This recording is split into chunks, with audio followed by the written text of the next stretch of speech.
या भारत का कोई भी प्रदेश, हमारे इस भारत के 29 प्रदेश हैं और इस 29 प्रदेशों में आज जो है चुनाव भी 7 चुनाव में ख़त्म हो गए। रिजल्ट आपके सामने। रिजल्ट क्या है कि हर हर मोदी घर घर मोदी लहर थी।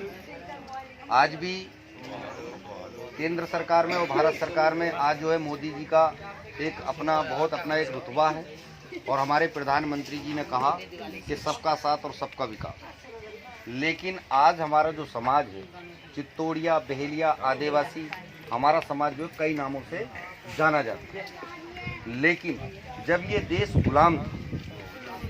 देश गुलाम था उन फरंगियों का, तो ना कोई हिंदू था, ना कोई मुसलमान, ना सिख, ना कोई ईसाई, सारे के सारे इस मातृभूमि के लाल और बेटे बनकर लड़ाई को लड़े और इस देश को आज़ाद कराने का कार्य किया। लेकिन 72 साल की आज़ादी के बाद भी आज भी हमारा समाज जो है वो खुले आसमान में रहने को मजबूर है। मेरी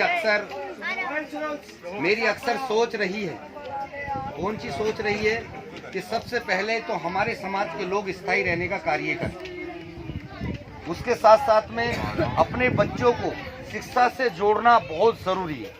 अगर समाज पढ़ाई कर लेगा तो अपनी सारी व्यवस्थाओं की और सारे आरक्षण की सुविधाएं खुद जान जाएगा कि हमारी क्या सुविधा होनी चाहिए थी। लेकिन हम ये कहना चाहते हैं कि जो बेघर हैं उनके लिए हमारी केंद्र सरकार और भारत सरकार से एक मांग है। मांग क्या है कि जो बेरोजगार हैं उनको रोजगार होना चाहिए। जो हमारी माँ बहन जो विधवा हैं उनको लिए विधवा पेंशन होनी चाहिए। और हम तो ये कहना चाहते हैं कि जिन लोगों का, जैसे कि अंग्रेजी सरकारों में ये हुआ करता था, हर 10 साल के अंदर में एक सर्वे हुआ करता था और जातियों के आधार पे आरक्षण और हर चीज की व्यवस्था हुआ करती थी। लेकिन आज 72 साल की आजादी के बाद भी मतलब सर्वे तो होता है लेकिन गांव-गांव घर-घर जाके नहीं होता। वो सिर्फ और सिर्फ एक ऑफिस में बैठ जाते हैं और वहां पर बता दिया जाता है इतने लोग वहां रहते हैं, इतने लोग वहां रहते हैं, लेकिन जमीनी स्तर पर कोई कार्य नहीं होता। लेकिन आज जो बहेलिया समाज है वो खुले आसमान में रहने को मजबूर है। ना तो उनके लिए कोई नौकरी है, ना उनके लिए रहने की व्यवस्था है, ना उनके बच्चों की पढ़ाई की व्यवस्था है। उनकी माता बहनें, नौजवान साथी ऐसी गर्मी में, ऐसी धूप में रहने को मजबूर है। लेकिन हमारी केंद्र सरकार और भारत सरकार से हमारी 20 मांगे हैं जो कि मैंने हमेशा लिखित में भी दे रखा है और माननीय नरेंद्र मोदी जी को एक नहीं हजारों लेटर लिखे हैं। लेकिन मैं नरेंद्र मोदी जी से ये पूछना चाहता हूँ कि ये इस देश के नागरिक नहीं, क्या इस देश के ये मूल निवासी नहीं है, ये इस देश के वासी नहीं है? नहीं, हम इस देश के नागरिक हैं और देश के मूल निवासी हैं। लेकिन हमको एससी में डाल दिया गया, जबकि हम एससी के लोग है ही नहीं। हम लोग तो घुमंतू समाज के लोग हैं। आपने नाम सुना होगा वीर बिरसा मुंडा जी। इस देश के अंदर में जब अंग्रेजों का राज हुआ करता था तो वो पहले वीर बिरसा मुंडा जी थे जिन्होंने अंग्रेजों से लड़ाई लड़ी और लड़ने के बाद लड़ते लड़ते कुर्बान हुए। लेकिन पूरी लड़ाई, क्योंकि अंग्रेजों के पास ऐसी व्यवस्था थी और हमारे पास सिर्फ तीर, कमान और गुलेले हुआ करती थी, लेकिन उन बारूदों से, उन तोपों से हमारा समाज टक्कर नहीं ले पाया, जिस कारण आज भी हमारा समाज भटका फिरा और भटक भी रहा। इसके लिए 30 तारीख को लिए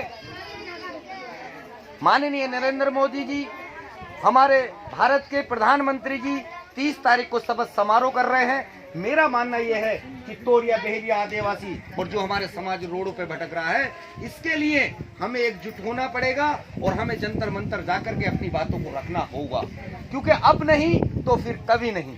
मोदी जी ने कहा है कि सबका साथ होगा और सबका विकास होगा। लेकिन मैं कहना चाहता हूँ जो मनोवादियां हैं लोग, उनको रातों रात आरक्षण दे रहे हो आप, और जो आरक्षण की कैटेगरी में आते हैं उनको आरक्षण की और उनको कोई व्यवस्था नहीं, कोई सुविधा नहीं। मैं ये बात माननीय नरेंद्र मोदी जी से पूछना चाहूंगा, लेकिन वो जंतर मंतर पे जाना होगा। इसी के साथ हम लोगों को घर घर जाकर के और अपने समाज को जागरूक करना होगा। और जब आप फेसबुक, ट्विटर, यूट्यूब और जब आप देखोगे तो मेरे भारत के अंदर में कई प्रकार के ग्रुप चल रहे हैं, जैसे महाराष्ट्र ग्रुप हो गया, कर्नाटक ग्रुप है, झारखंड ग्रुप है, उत्तराखंड ग्रुप है, महाराष्ट्र ग्रुप है, पंजाब ग्रुप है। देश के जितने ग्रुप हैं उन ग्रुपों में मैसेज चला जाएगा जिस दिन हम दिल्ली जाने की बात करेंगे। क्यों? हम अब नहीं जागे तो अब नहीं तो फिर कभी नहीं, क्योंकि हमारे जो आने वाला जो समय है, नए नए कानून, नई नई प्रक्रिया निकल के आ रही हैं सामने, तो हमारा समाज क्या करेगा। हमने अगर ये बात कही है कि जब हमारे चिड़ियाघर, हम चिड़िया पकड़ के बेचते थे, जब केंद्र सरकार ने और जब कांग्रेस सरकार ने जब हमारा वो बंद कर दिया रोजगार, तो हम ये कहना चाहते हैं कि बेरोजगार को चिड़ियाघर में नौकरी तो दे दो। दूसरी बात, सर्वे करो जिन लोगों के पास पट्टे नहीं है, हम तो कहना चाहते हैं हमें बंजर जमीन दे दो, हम तो बंजर जमीन पे भी हरा करके अपने बच्चों का आलन पालन कर सकते हैं। जिनके पास छत नहीं है उनके लिए छत दे दो। हमारे समाज के लोगों पे पैसा नहीं है बच्चों को पढ़ाने के लिए, उनके बच्चों के लिए रहने की और पढ़ने की सुविधा ये केंद्र सरकार की जिम्मेदारी बनती है और उनको पढ़ाना भी चाहिए। बेरोजगार को रोजगार होना चाहिए, विधवा को विधवा पेंशन होनी चाहिए। हमारी नौजवान साथियों को हम तो ये कहना चाहते हैं कि हमें नगर निगम में तो नौकरी दे दो। हम चाहते हैं भले ही पढ़े लिखे नहीं है, लेकिन पढ़ाई की जरूरत झाड़ू मारने में नहीं होती, तो हम तो कहते हैं नगर निगम में नौकरी दे दो। जब हमारे समाज के बच्चे और हमारे समाज के लोग जब अच्छी अच्छी नौकरियों पे जाएंगे और अच्छे अच्छे लोगों में बैठेंगे तो हमारा समाज भी तरक्की करेगा। ये आज हमें लड़ना होगा और अब नहीं तो फिर कभी नहीं। ये इस तरह की बातें हम लोगों को हर जगह बतानी चाहिए और समझानी चाहिए। तो इसी के साथ में मैं अपनी वाणी को समाप्त करता हूँ। आप लोगों ने मुझे समय दिया, आप लोगों ने मेरी बात मानी और मेरी बात को आपने अपने गले उतारी। तो मैं ये पूछता हूँ कि जो हम निर्णय करेंगे दिल्ली जंतर मंतर का, क्या आप लोग साथ हैं?